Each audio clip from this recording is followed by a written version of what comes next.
Sejarahnya panjang, budayanya kaya, adat Palembang terus terjaga.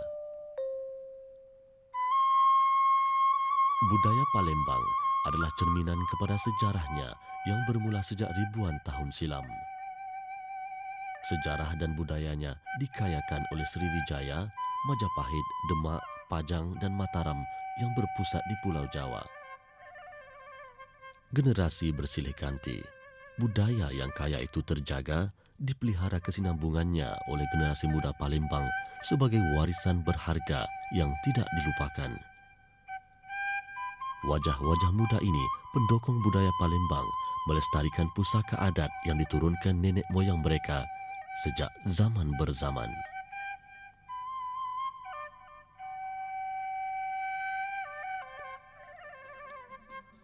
Islam turut mencorakkan adat kebudayaan masyarakat Palembang.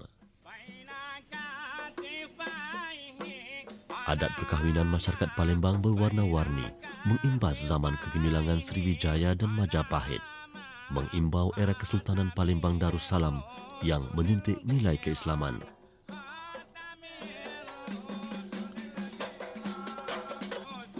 Islam yang sudah dikenali di Palembang seawal kurun pertama hijrah menerusi pedagang Islam diperkukuhkan oleh para ulama dan umara setelah berakhirnya pengaruh Sriwijaya dan Majapahit di rantau ini.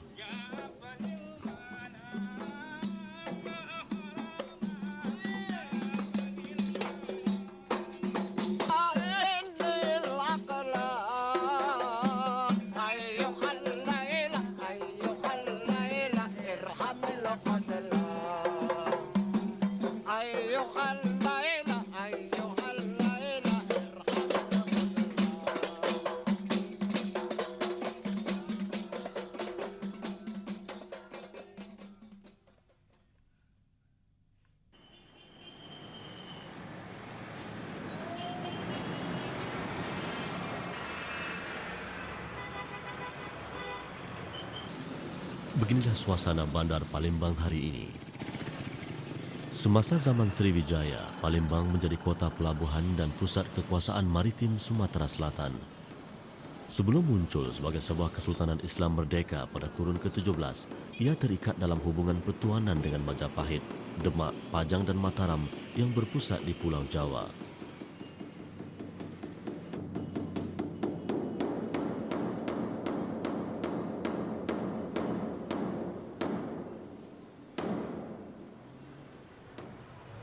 Masjid Agung Palembang dibangun dalam lingkungan benteng Kuto Besak yang dahulunya menempatkan Istana Sultan. Lokasinya hari ini berada di tengah kota Palembang yang sibuk. Pada awal abad ke-19, masjid ini dilaporkan oleh penulis Belanda sebagai antara bangunan terindah di Hindia Belanda.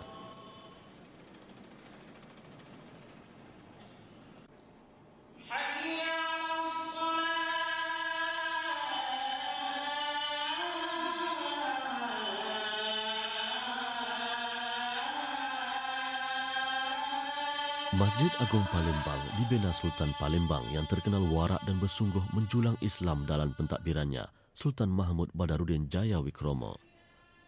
Peletakan batu asas pembinaan Masjid Agung Palembang disempurnakan oleh Baginda pada 1 Jumadil Akhir 1151 Hijrah bersamaan 1738 Masehi. Pemerintahannya didokong oleh golongan ulama yang memelihara kesucian dan martabat Islam di kalangan rakyat Palembang. Antaranya Abdul Samad Al-Palembangi. Beliau ini pernah lama belajar di Mekah dan kemudian setelah pulang di Mekah mengajarkan ilmunya di masjid ini dan mengembangkan banyak sekali dai-dai murid-muridnya ke daerah-daerah pedalaman. Jasa beliau banyak sekali, bukan hanya untuk Kesultanan Palembang saja, juga beliau memberikan banyak sekali saran-saran kepada Kesultanan Aceh, bahkan kepada Sultan Mataram pun banyak ide dan ajaran-ajaran beliau itu menjadikan rujukan daripada sultan-sultan itu, terutama di kala melawan penjajah Belanda. Hampir 300 tahun tegak di tanah Palembang yang makmur ini, hari ini Masjid Agung Palembang dirancang untuk dijadikan pusat Islam yang akan menyambung hasrat Sultan yang mahu melihat rakyat Palembang hidup berkat di bawah lindungan Islam. Kerana keprihatinan Sultan Mahmud Badruddin terhadap tanggungjawabnya sebagai pemimpin Islam, baginda sendiri pernah menjadi khatib dan mengimamkan solat Jumaat di masjid bersejarah ini.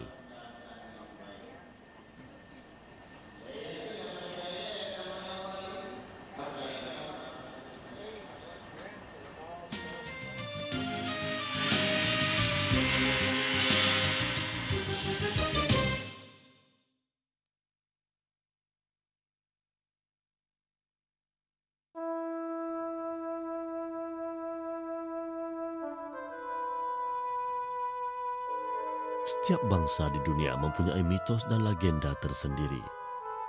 Kadangkala, mitos dan legenda membawa simbol yang menggambarkan ketamadunan silam sesuatu bangsa yang panjang kisah dan sejarahnya.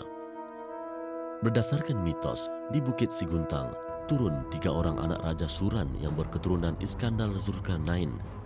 Dari keturunan Raja Iskandar Zulkarnain itulah dikatakan bermulanya keturunan Raja-Raja Melayu.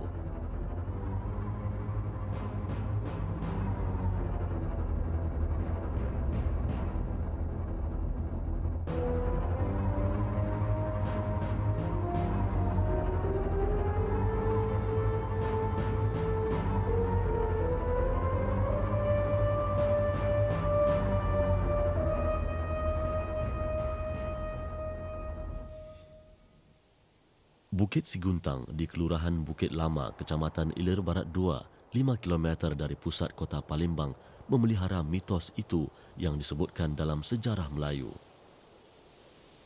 Kerana kesannya kepada sejarah Melayu, mitos itu turut dihurai dan dikaji oleh seorang pengkaji sejarah dari Palembang, Dr. Johan Jaafar.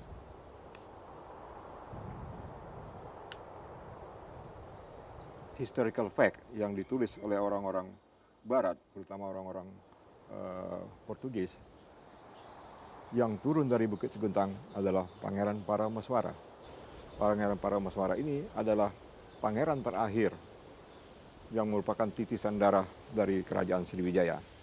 Karena ketidakpatuhannya kepada Raja Jawa, dalam hal ini Majapahit, maka dia melarikan diri dari Palembang, membawa pasukannya orang-orang suku laut, dan orang suku laut ini bersama-sama dia dengan sumpah setianya mendirikan kerajaan Melaka. Jadi bukti cukup kuat bahwa Paramaswara, pangeran dari Palembang, memang adalah pendiri kerajaan Melaka, baik menurut legend ataupun might orang-orang Melayu dalam sejarah Melayu, maupun menurut catatan Portugis, bahkan juga menurut catatan bangsa Cina. Jadi kami kira demikian cerita Paramaswara adalah sama dengan Tribhuwana. Jadi satu personality dalam 2 bentuk.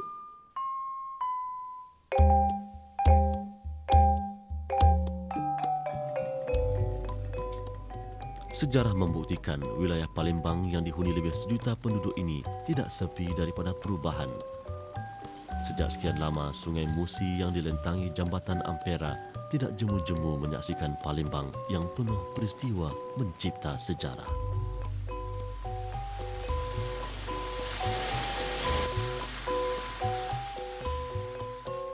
Di selatan Palembang, pemandangannya indah.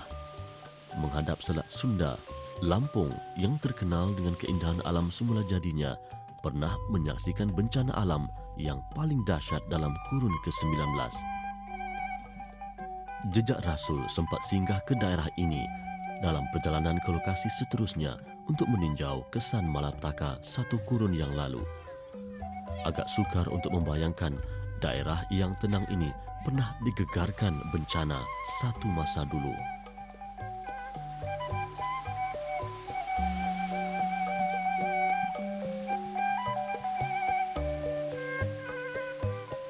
Satu masa dulu, pesisiran pantai dan kampung ini pernah lenyap dari muka bumi.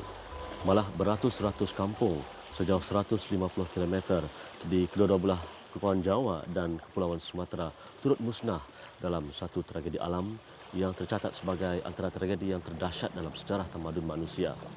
Tahunnya ialah 1883. Gunung Krakatoa memuntahkan lahar dan menggegarkan bumi sebelah sini sehingga kan ada yang menceritakan bahawa bunyinya boleh kedengaran sehingga ke India dan Myanmar. Malah ada buku yang mencatatkan selama setahun selepas kejadian itu, bumi terus diselubungi oleh abu Krakatoa. Islam menyarankan umatnya agar bersyukur apabila dilimpahi nikmat. Sebaliknya bersabar dan mengambil iktibar apabila ditimpa bala musibah yang ditakdirkan Tuhan. Antara kesan yang tinggal di sini ialah mata air panas di tepi pantai seperti ini. Airnya panas meskipun jarak mata air dengan laut hanya 50 meter. Masyarakat sebelah sini seolah sudah biasa dengan kejadian trauma itu. Dan hari ini, Kalianda dan tempat-tempat lain di pesisir pantai ini dikurniakan Allah dengan batu-batu laut yang indah, pasir yang memutih dan air yang jernih. Dan dari sini, kira-kira 20 minit melalui jalan darat ialah Bandar Bakahuni. Dari situ, ada sebuah jeti, kita boleh menaiki feri selama 2 jam untuk sampai ke Kepulauan Jawa. Jejak Rasul meninggalkan Lampung dan Pulau Sumatera yang banyak menyimpan kisah manusia dan ketamadunannya. Perjalanan 27 km dengan feri melintasi Selat Sunda dari Jeti Bakahuni di Pulau Sumatera ke Jeti Merak di Pulau Jawa. Melintasi selat yang bersejarah yang pernah menjadi laluan pedagang rempah. Perjalanan ini bagai merentas zaman membuka jendela sejarah Pulau Jawa yang amat panjang.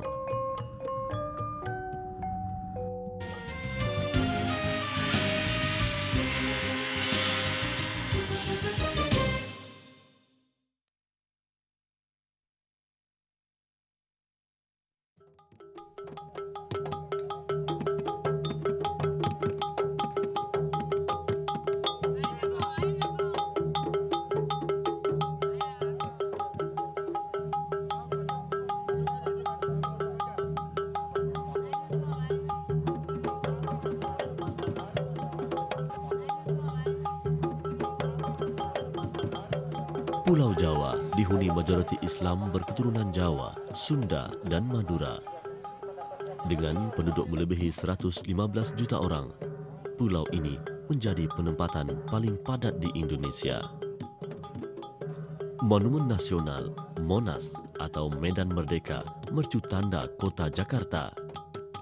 Pemandangan sebegini bukanlah sesuatu yang luar biasa kepada warga kota Jakarta.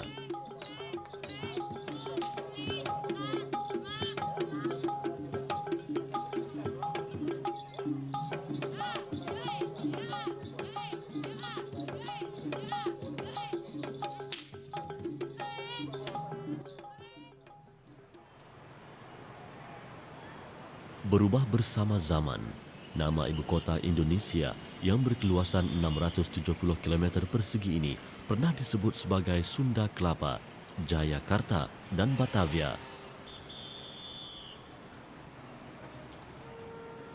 Terletak di Taman Wijaya Kusuma, Jakarta Pusat, mampu menampung lebih 100,000 orang jemaah ialah Masjid Istiqlal yang dirasmikan pembukaannya pada 1978. Masjid terbesar di Asia Tenggara.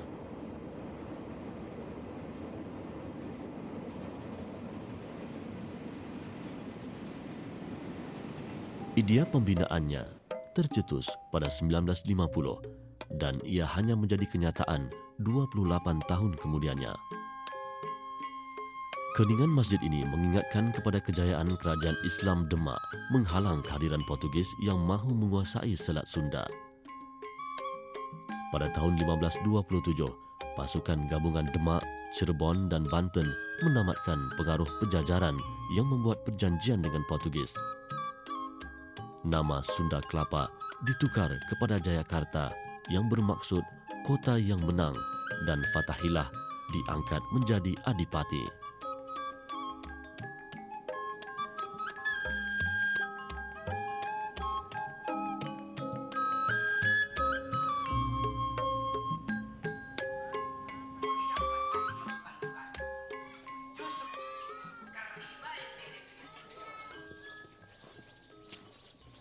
Banten, 80 km di barat Jakarta, mempunyai erti dan peranan yang besar dalam pengembangan Islam di Nusantara, khususnya di Jawa Barat dan Sumatera Selatan. Walaupun rewel cerewet, anggaplah salah satu Hari ini, budaya musyawarah diteruskan dalam pertemuan pegawai-pegawai Masjid Banten yang diadakan sebulan sekali. Mudah-mudahan menjadi maslahat bagi pribadinya masing-masing dan bisa memaslahatkan rakyat, masyarakat. Merasakan awal waktu. Masjid Agung Banten diasaskan oleh Sultan Maulana Yusuf, putra Sultan Maulana Hasanuddin pada tahun 1566, menjadi saksi bakti kesultanan itu kepada Islam. Sekalipun telah melalui 3 kali proses pembaikan dan bina semula, bahagian dalam masjid masih mengekalkan keasliannya.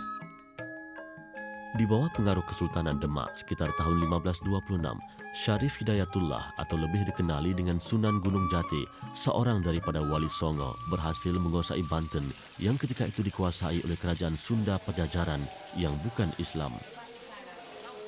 Masjid yang menempatkan makam Sultan Maulana Hasanuddin ini tidak putus-putus diziarahi pengunjung. Mereka datang dari pelosok Kepulauan Jawa dengan satu tujuan, menziarahi makam seorang sultan yang banyak menabur jasa kepada rakyat. Lelaki ini datang dari sebuah daerah jauh bersama sekumpulan 200 orang. Kalau nggak salah udah 4 kali ke sini. Dalam tempoh berapa tahun, Pak? Ya? Dalam tempoh berapa tahun? Ini kadang-kadang bagaimana situasi aja. Kadang-kadang sekarang mah 3 bulan. Disinilah bersemadinya almarhum Sabah Kingking Sultan Maulana Hasanuddin yang mangkat pada 1570. Permaisurinya Pangeran Ratu Ayu Kirana Putri Sultan Trenggono Demak serta makam 4 orang Sultan Banten selepasnya. Sultan Maulana Hasanuddin memerintah Banten selama 18 tahun. Sebagai pendiri Kesultanan Islam, Baginda meletakkan dasar Islam yang kukuh di Nusantara. Ia dibuktikan dengan pembinaan masjid-masjid dan pondok pesantren di wilayah Banten serta mengirimkan pendakwah-pendakwah ke daerah yang dikuasainya. Usaha yang dirintis oleh Sultan Maulana Hasanuddin dalam menyebarluaskan Islam dilanjutkan oleh sultan-sultan berikutnya.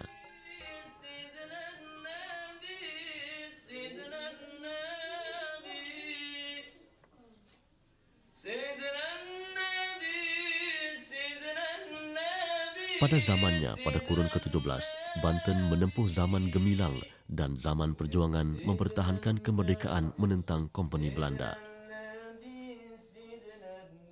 Bagi petugas masjid yang sering memperdengarkan kelunakan suaranya kepada pengunjung ini, Sultan Agung Tirta Yasa adalah pejuang yang mempertahankan Islam.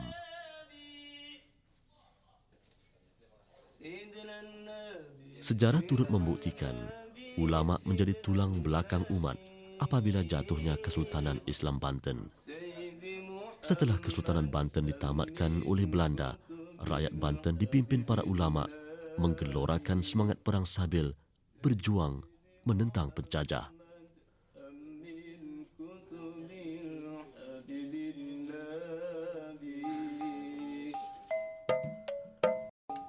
Di utara kota Jakarta, kapal-kapal Bugis Sulawesi yang dikenali sebagai Finisi memenuhi pelabuhan Sunda Kelapa.